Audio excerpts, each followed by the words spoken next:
And I hope that we can continue to count on your support for many, many more years. I would like to finish this address by extending my most heartfelt congratulations to the Aruban Filipino community.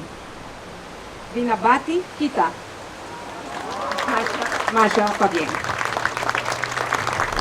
Un Fabieng na tour filipino que vive aqui na Aruba e Intermundo, com celebração de 125 anos de independência de Espanha. E aqui na Aruba, da de 20 anos, quando a hissa e bandeira, e um acto cerimonial protocolario aqui na Wilhelmina Park. Filipino não é conhecido nas comunidades já de mais de 20 anos, de geração em cava, e sempre está gente servicial, trabalhador, e que tem um coração grande para ajudar outro. E me agradeci tour filipino que lá na casa, lá no lugar, para bem estabelecer na mesa na Aruba, ajuda-nos na nossa economia. Aruba está em recuperação, e sabe que está dando tour gente que vive aqui na Aruba, e ojalá, não qualquer de nós, de bom tempo e de mau tempo, não consiga ajudar-nos para desarrollar nosso país.